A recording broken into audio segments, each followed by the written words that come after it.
जय हिंद। Welcome to Rohit RC online next class. देखिए, हमारा आज भौतिक विज्ञान से संबंधित प्रश्न है जो कि कई एग्जामों में पूछे जाते हैं। देखिए, हमारा आज का प्रश्न ये हमारा है। जब एक चल वस्तु की गति दोगुनी की जाए तो उसकी गतिज ऊर्जा पर क्या प्रभाव पड़ेगा? 4 गुना हो जाएगा। एक चल वस्तु का गति अगर 2 गुना करेंगे तो कितना प्रभाव पड़ जाएगा उसकी गतिज ऊर्जा पर? 4 हो जाएगा।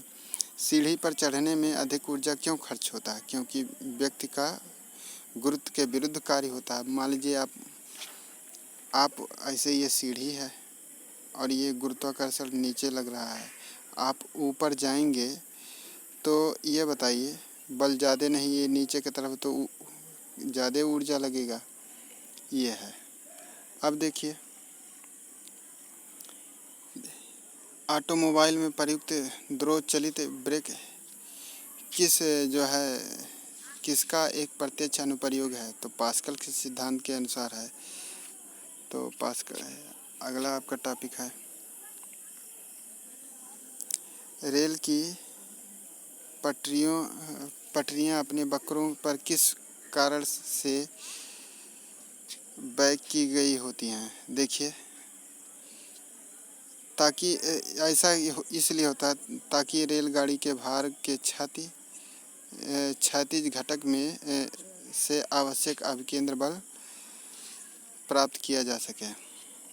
वक्राकार पर किस कारण से बैक की गई होती है? जैसे मान लीजिए ये आपका इसे रेलवे की पटरी है, तो ये इसके तरफ जो है झुका होकर ये घूम जाती है। क्यों? क्योंकि इससे आपका अभिकेंद्र बल प्राप्त कर लेता है। अब जैसे मान लीजिए कोई रेलगाड़ी है, ऐसे मोड़ है, तो मोड़ पर 2 बल कार्य करते हैं, एक बाहर की तरफ, एक अंदर की तरफ। तो अंदर की तरफ जो बल कार्य करता है उसे अपकेंद्र बल कहते हैं, और जो बाहर की तरफ करता है उसे अपकेंद्र बल कहते हैं। अंदर की तरफ अपकेंद्र बल, बाहर की तरफ अपकेंद्र बल, ये है। अब देखिए, साइकिल चलाने वाला मोड़ लेते समय क्यों झुक जाता है? अब केंद्र बल, जैसे मान लीजिए एक है, ये रोड है, मान लीजिए इस पर कोई साइकिल चला रहा है, तो ये इधर झुक जाता है इस साइड में। तो यानी कि इसलिए क्यों झुक जाता है? क्योंकि अब केंद्र बल प्राप्त करने के लिए ऐसा होता है। तो देखिए, ताकि वो उसे गिरने से बच जाता है। अब क्या होता है, कोई साइकिल सवार किसी भी मोड़ में घूमता है तो वह किस ओर झुकता है? अंदर की ओर झुकता है। अभी हमने बताया है। क्रीम सेपरेटर में दूध में से वसा किस बल के कारण पृथक होता है? अब केंद्रीय बल के द्वारा होता है। जल पानी की बाल्टी काफ़ी तेज़ी से ऊर्ध्वाधर वृत्ताकार में घुमाया जाता है, तब पानी बाल्टी से उसकी उच्चतम स्थिति में नहीं गिरती है, क्योंकि अब केंद्र बल के कारण। अब देखिए क्या है, वजन से अधिक होता है।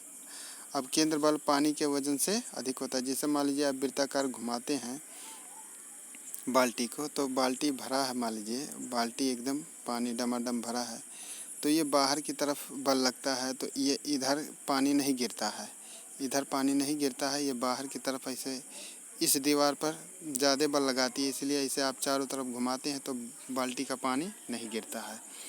अब देखिए, वॉशिंग मशीन का कार्य सिद्धांत क्या है? तो आप केंद्र बल के कारण जो है कचरा निकलता है उससे, वॉशिंग मशीन से। अब सरौता या चिमटा किस प्रकार के उत्तोलक होते हैं? तो द्वितीय व तृतीय उत्तोलक होते हैं। सरौता हमारा द्वितीय है और चिमटा हमारा तृतीय है। जेट इंजन किस सिद्धांत पर कार्य करता है? रेखीय संवेग के संरक्षण सिद्धांत पर करता है।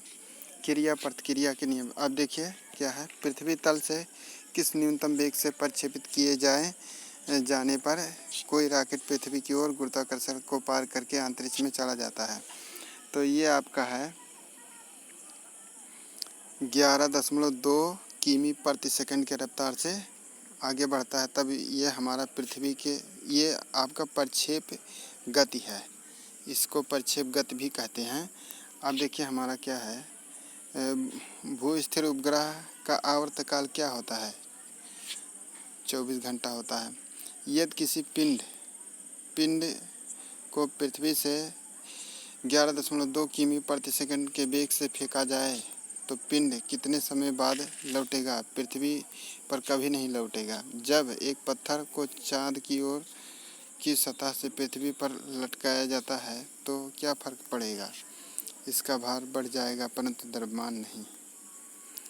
जब एक पत्थर को चांद की सतह से पृथ्वी पर लटकाया जाता है तो क्या प्रभाव पड़ेगा? द्रव्यमान बढ़ जाएगा। क्यों? क्योंकि आप जानते हैं कि चंद्रमा का गुरुत्वाकर्षण बल पृथ्वी के गुरुत्वाकर्षण बल से 1/6वां भाग होता है। तो चंद्रमा पर द्रव्यमान तो वही रहेगा उस पत्थर का, लेकिन पृथ्वी पर ज्यों ही आएगा तो पृथ्वी का गुरुत्वाकर्षण बल अधिक है, इसलिए उसका भार क्या हो जाएगा? बढ़ जाएगा, अचानक ही बढ़ जाएगा। तो ये आपका है।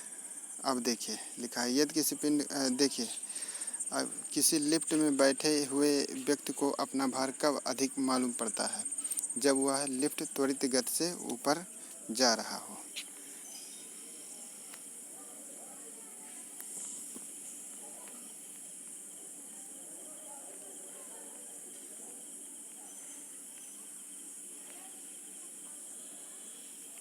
अब देखिए, वायु में ध्वनि की चाल 332 मीटर प्रति सेकंड होती है। यदि दाब बढ़ाकर दुगना कर दिया जाए तो ध्वनि की चाल क्या होगी? तो 332 मीटर प्रति सेकंड ही रहेगा।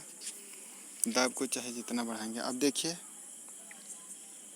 बादलों में बिजली की चमक के काफ़ी समय बाद बादलों की गर्जन सुनाई देता है। क्यों? क्योंकि प्रकाश की चाल अधिक होती है और ध्वनि की चाल कम होती है।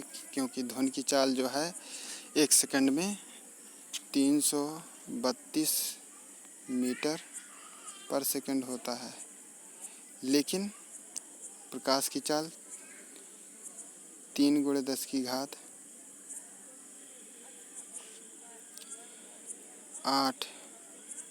मीटर पर सेकंड होता है। इसीलिए अब देखिए, ध्वनि का वेग भिन्न भिन्न माध्यमों में कितना होता है? भिन्न भिन्न माध्यमों और ठोस स्टील में सबसे अधिक होता है। लगभग 20 सेंटीग्रेड के तापक्रम पर किस माध्यम में ध्वनि की गति अधिकतम रहेगी? लोहा स्टील में रहेगा। वायु में ध्वनि के वेग पर क्या प्रभाव पड़ेगा? तापमान के घटने से घटता रहेगा। वायु में ध्वनि के वेग पर जो है तापमान में घटेगा, घटने के साथ घटता रहेगा।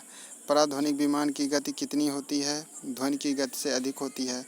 जो इसे हमारे फाइटर जेट विमान होते हैं उनकी गति जो है ध्वनि की गति से अधिक होती है। वस्तु के वेग तथा उसी माध्यम में एवं उसी परिस्थितियों में ध्वनि के वेग के अनुपात को क्या कहते हैं? मैक संख्या से इसे डिनोट करते हैं। अब देखिए, मैक अंकों का प्रयोग किसके वेग के संबंध में? वायुयान जैसे हमारे फाइटर जेट होते हैं जितने भी, जैसे इस समय हमारा राफेल आया है फ्रांस से, तो उसका जो है स्पीड जो है, गति जो है मैक से मापा जाता है, मैक में मापा जाता है। ध्वनि या ध्वनि प्रदूषण किससे मापा जाता है? डेसिबल से। अब देखिए, साधारण बातचीत में ध्वनि की तीव्रता क्या होती है? 30 से 40 डेसिबल होती है। अब देखिए, हमारा 100 डेसिबल का शोर स्तर किसके संगत होगी? किसी मशीन की दुकान से आने वाला शोरगुल। अब देखिए एक चीज़, जैसे मान लीजिए किसी के घर में कूलर है, कूलर का आवाज़ जो है 85 डेसिबल होता है, यानी कि 70 से 85 डेसिबल के बीच में होता है। कहीं कहीं 65 से जो है 85 के बीच में होता है डेसिबल। शोर बहुत देर तक सुनने से उससे भी नुकसान होता है, चिंता होती है, कई मानसिक बीमारियां होती हैं। अब देखिए ध्वनि के किस लक्षण के कारण कोई ध्वनि मोटी या पतली होती है। तारत्व के कारण। अब देखिए कोई महिला या पुरुष है, जब वो बाल्यावस्था से किशोरावस्था में आता है तो उसके आवाज़ में थोड़ा चेंजमेंट होता है, तो ही तारत्व के कारण होता है।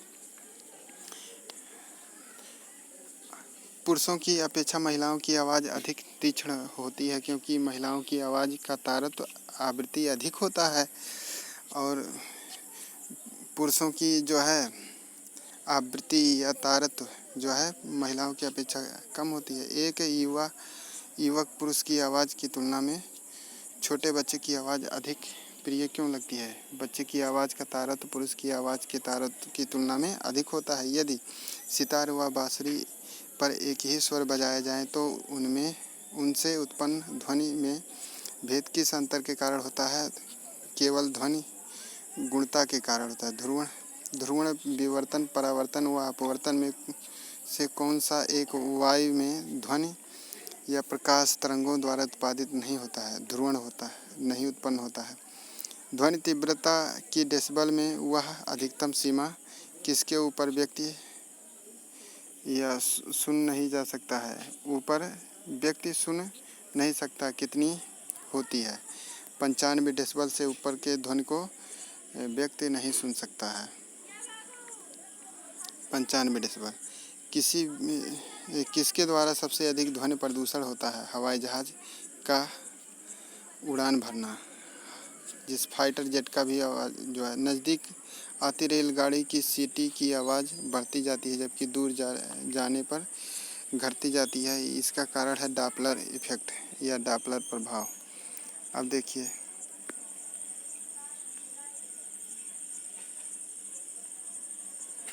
तो इतना आज हमारा जो है इतना ही रहेगा भौतिक विज्ञान का प्रश्न। Thank you. जय हिंद।